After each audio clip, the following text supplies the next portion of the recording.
السلام علیکم عزیز طلبہ و طالبات. آج کی اس ویڈیو میں ہم اے لیول کے نصاب میں شامل افسانہ مہا لکشمی کا پل کے حوالے سے گفتگو کریں گے.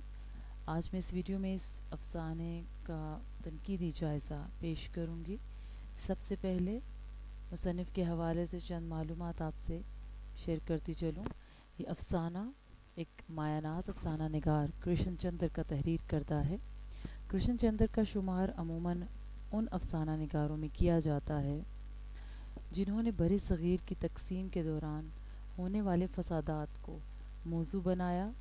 زیر نظر افسانہ مہا لکشمی کا پل اگرچہ تقسیم ہند کے موضوع پر نہیں، تاہم مصنف نے اس میں طبقاتی تقسیم کا ذکر بہت شدت سے کیا. افسانے میں طبقاتی تقسیم سے پیدا ہونے والی محرومیوں اور نامرادیوں کا ذکر مصنف کی گہری قوت مشاہدہ کا بہترین ثبوت ہے. انہوں نے اپنے مخصوص اور تیکھے انداز سے ارباب اختیار پر بھی نشرزنی کی ہے جو مفلوک الحال طبقے کے مسائل سے چشم پوشی کیے ہوئے ہیں. لکشمی کا پل دراصل وہ خط تقسیم ہے جس کے ایک طرف عمارات اور دوسری طرف غربت کا بسیرا ہے. یعنی اس کے ایک سمت ایک طرف عمارت اور دوسری طرف غربت کا بسیرا ہے. وزیر اعظم کی گاڑی کو اس پل سے گزرنا ہے. افسانہ نگار کی خواہش ہے کہ وزیر اعظم کی گاڑی چند لمحوں کے لیے پل پر رکے اور وزیر اعظم لوہے کے جنگلے پر پڑی ہوئی ان 6 ساڑیوں کو دیکھیں جو چال نمبر 8 میں رہنے والی خواتین کے زیر استعمال ہیں.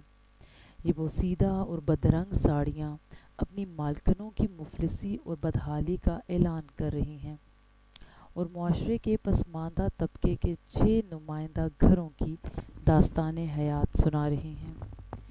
ان ساڑیوں کو پہننے والی خواتین اپنے بھوکے بچوں کا پیٹ پالنے کے لیے دن رات محنت مزدوری کرتی ہیں، غربت اور احساس محرومی سے مارے ہوئے شوہروں کا ہاتھ بٹاتی ہیں، ان کے ظلم سہتی ہیں، اپنی خواہشات کا گلا گھونٹتی ہیں، اپنی ضرورتوں کو بے ضرورت جان کر صبر کرتی ہیں، اپنے ساتھ ہونے والی ناانصافیوں کو تقدیر کا جبر سمجھ کر سہتی ہیں، لیکن اپنی عزت کا سائبان تانے زندگی سے مصروف پیکار ہیں. اس کے برعکس لکشمی پل کے دوسری طرف شان و شوکت اور چمک دمک رکھنے والوں کا ہجوم ہے جو اگرچہ معاشی طور پر خوشحال ہیں لیکن ان کے ضمیر احساس سے خالی ہیں. مصنف نے اس افسانے میں ایک طرف غریب و محنت کش طبقے کے مسائل، مشکلات، طرز زندگی اور ان کی جذباتی اور نفسیاتی کیفیت کی عکاسی کی ہے، تو دوسری طرف امیر طبقے کی بے حسی، ظلم اور سماجی ناانصافی کا نقشہ کھینچا ہے اور ساتھ ہی حکمرانوں کی غفلت اور بے نیازی کی منظر کشی بھی کی ہے. مصنف کے مطابق پہلی بھورے رنگ کی ساڑی شانتا بائی کی ہے جو 3 بچوں کی ماں ہے. شانتا کا شوہر محنت مزدوری کرتا ہے. خود شانتا لوگوں کے گھروں میں برتن مانجتی اور اپنی ڈھوتی ہے. شانتا کی 6 سال کی بیٹی اس کام میں ماں کا ہاتھ بٹاتی ہے. 2 چھوٹے بچے سارا دن بھوک سے بلکتے رہتے ہیں. باجرے کی روٹی اور ٹھنڈا پانی اس گھر کا مقدر ہے. زندگی کی چھوٹی چھوٹی ضرورتوں کے لیے ترستا ہوا یہ گھرانہ اپنے طبقے کا نمائندہ گھرانہ ہے. دونوں میاں بیوی محنت کے باوجود اپنے بچوں کی پھیکی زندگی میں خوشیوں کے رنگ نہیں بھر سکتے.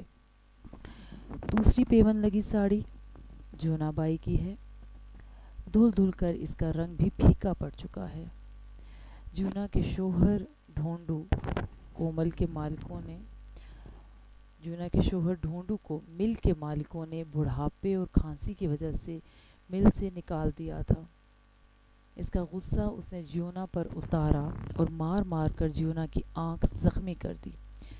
بعد میں صحیح علاج نہ ہونے کی وجہ سے آنکھ ضائع ہو گئی. جیونا کو آنکھ ضائع ہونے کا دکھ تھا لیکن شوہر پر غصہ نہ تھا۔ شوہر کی 30 سالہ رفاقت کو وہ تھوڑی دیر کے غصے کی خاطر ختم نہیں کر سکتی تھی۔ اس قصے میں ایک طرف غربت، غریب طبقے کی اعلیٰ اخلاقی اقدار ہیں، دوسری طرف معاشرے کی بے حسی اور بے رحمی کو طنز کا نشانہ بنایا گیا ہے کہ 35 سال سے ایک مل میں کام کرنے والے مزدور کو بیماری کی حالت میں خالی ہاتھ مل سے نکال دیا گیا۔ تیسری ساڑی مصنف کی بیوی ساوتری کی ہے۔ مصنف کلرک ہے، اس کے 8 بچے ہیں۔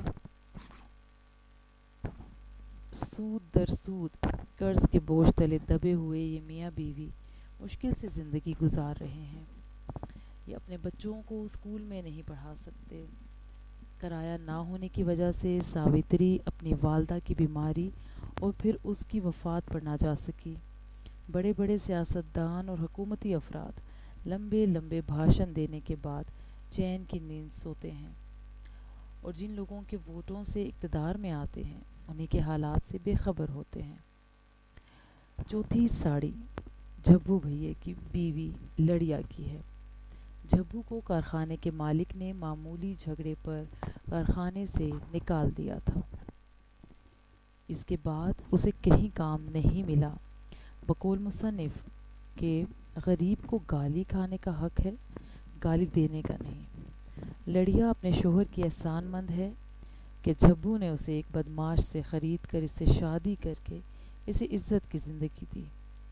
شوہر کی بے روزگاری کے دنوں میں لڑیا سبزی بیچ کر گزارا کرتی ہے۔ اس کے باوجود گھر میں فاقہ رہتا ہے، اور جوان جھبو روزگار کے لیے ترستا ہے، جبکہ روزی دینے والے صرف سزا دینا جانتے ہیں۔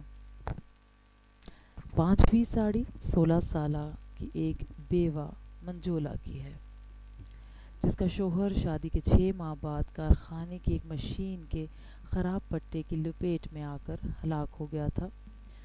کارخانے کے مالک نے اسے مزدور کی لاپرواہی کہہ کر جان چھڑا لی۔ یہ ناانصافی اور طبقاتی ظلم جہاں ایک انسانی جان کی قیمت ایک مشین کے پٹے سے بھی زیادہ سستی ہے، حکمرانوں اور امیر طبقے کی بے حسی غفلت کا منہ بولتا ثبوت ہے۔ منجولا بیوہ ہوتے ہوئے بھی سرخ ساڑی پہننے پر مجبور ہے۔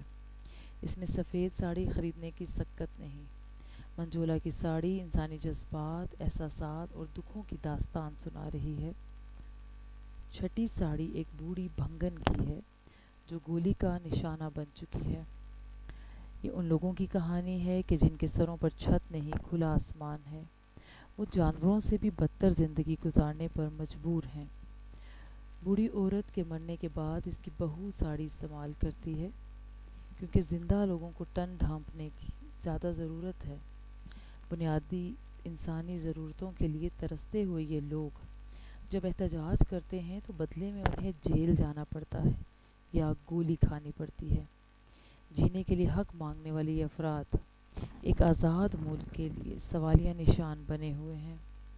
یہ کیسی آزادی ہے جس میں آزادی کا فائدہ صرف اعلیٰ طبقے کو حاصل ہے، جبکہ غریب طبقہ اس نام نہاد آزادی کے باوجود طبقاتی غلامی میں جکڑا ہوا مسائل در مسائل پابائے زنجیر ہے۔